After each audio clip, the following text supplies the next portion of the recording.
What's going on, everyone? Mike Kadlick, Tayler Kyles here for CLNS Media outside of Gillette Stadium as the Patriots get ready to take on the New York Jets this Thursday from MetLife Stadium for Thursday Night Football. A reminder, we are powered by Prize Picks and Game Time. Head over to Prize Picks, use code CLNS for $50 when you play $5, and head over to Game Time, use code CLNS for $20 off your first purchase. Terms apply. All right, Taylor, we're going to see who has the edge in Thursday's game, Patriots versus Jets. We're going to start off with the Pats passing offense versus the Jets pass defense. Jets pass defense, obviously, Sauce Gardner, one of the best cornerbacks in football, but plenty of guys hurt on that secondary as well. Michael Carter, the second, dealing with an ankle injury, full participant today, but still dealing with something. Same with DJ Reed, a knee injury in that cornerback room. So Patriots passing offense obviously struggling so far through the first couple games, have not passed for over 150 yards, can't get the ball downfield.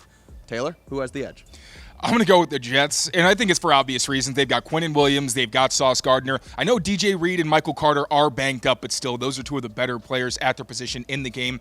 Michael Carter, I will say, he had some trouble against Pop Douglas last year at MetLife specifically. There was a penalty that wasn't called. There was some bad passes from Mac Jones, but it looked like Demario Douglas could have had his first 100-yard game the last time he was in MetLife. So, as we know, the Patriots need to get Demario Douglas more involved. He's been vocal about it. Gerard Mayo's acknowledged it. Now, at the same time, we went through this last week where it was Polk and Demario Douglas, the rope, and we got to get him more involved. We barely saw much more from Polk, and we saw literally nothing from Demario Douglas, although he did draw two penalties that got them first downs, which is pretty impressive. But the Patriots' offensive line, Darian Lowe was not at practice today, so it looks like Caden Wallace will start at left tackle. That gives the Patriots two first-year players on the offensive line, with Leighton Robinson also a right guard. Then you've got, obviously, Michael Jordan at left guard. He's been solid, especially for a backup, but still, he is a backup against a tough Jets defensive line. Mike Kadlick struggled last week against speed, got beat around the edge in pretty ugly fashion. Some of that Mayo seemed to allude to was a lack of conditioning for the offensive linemen, and maybe they got tired. Obviously, we know take them to the hill and all that.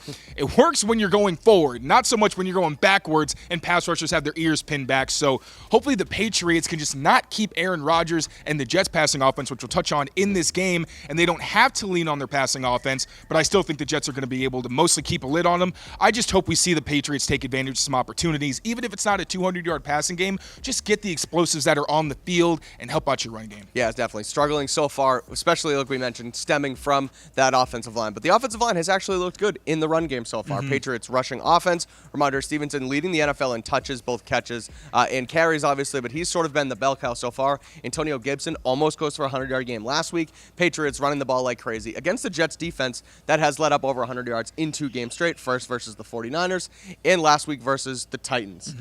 Couldn't remember that one really quick there. So that one versus the Titans, their run defense doesn't look great. Who has the edge, Patriots run offense or the Jets run defense? I'm going to go with the Patriots run offense. Like you said, even with Caden Wallace has looked good as that muscle tight end. He's done a great job staying square, and he's still engaging defensive linemen. It's not like he's out there taking on like linebackers or anything. He's taking on tough responsibilities. Now, pass protection is where he scares you, but as a run blocker, I do feel pretty confident. There's going to be some kinks to work out with Michael Jordan. They haven't really worked together much before, so I don't think you're going to want to go to the left very often, but on that right side, you've still got Mike Kadlick, still got Leighton Robinson, and then in the middle, obviously, David Andrews has looked fantastic. Michael Jordan and David Andrews actually opened up multiple big holes for Patriots running backs last week, and like you mentioned, outside of really Quinnen Williams, no one in this Jets front really scares you as a run defender. You do have to add, though, Quincy Williams is a monster. He was an all-pro last season. Those Williams brothers are a huge handful, so you got to make sure they can't take over the game, but C.J. Mosley didn't practice for 2 straight days this week.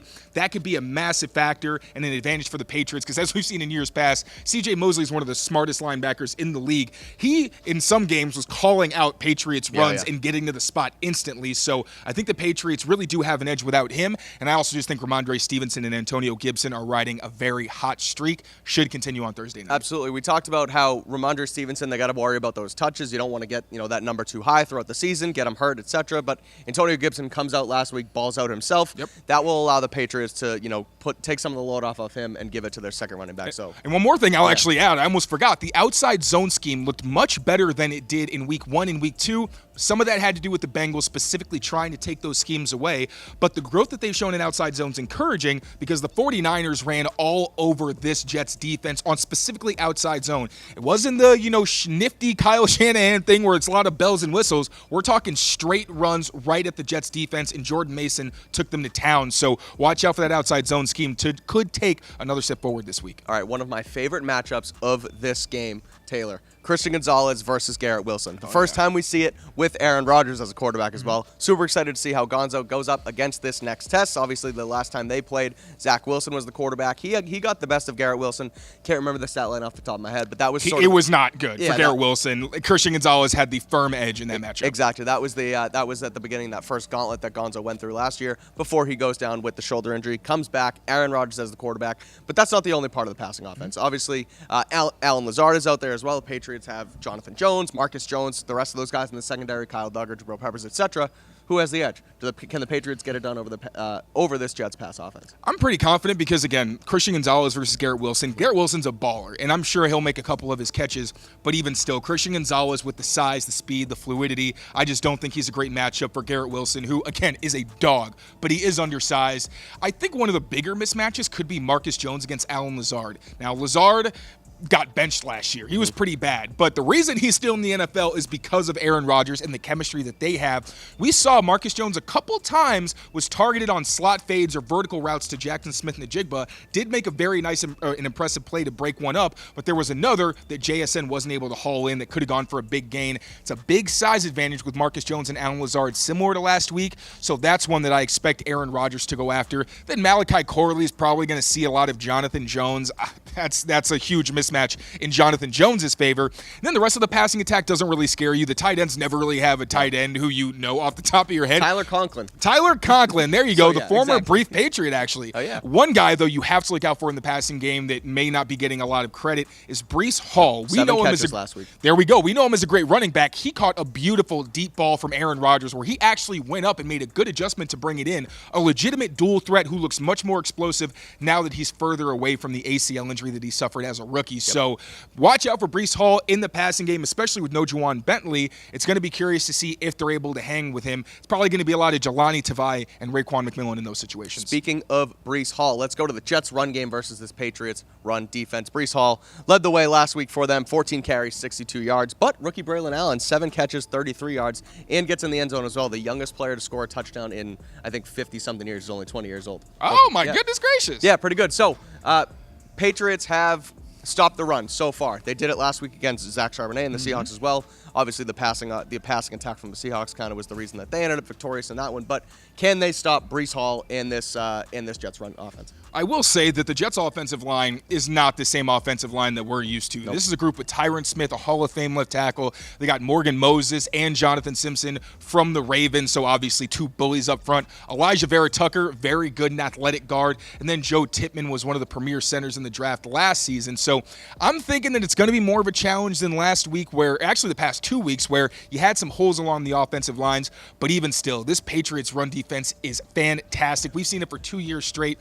Even without Juwan Bentley, you still have Jelani Tavai, who's a stout run defender, and Raekwon McMillan, who's physical, fast, and very smart. So, again, Breece Hall did have himself a nice day last season. I don't want to count him out. He's a phenomenal player, but I still get the edge to the Patriots defense. What about the whole game, Taylor? Who's got the edge? Patriots or Jets, Thursday Night Football? Quick prediction from you. Who wins it? You know I'm predicting an ugly, nasty game. I thought that with the Seahawks, and I wasn't totally wrong. It was just a little more points. Yeah. But this is Thursday night in MetLife. We know what this recipe entails. I'm thinking it's going to go something like 17-13. I'm giving it to the Patriots, though. I think that they know they're a better team than they showed last week.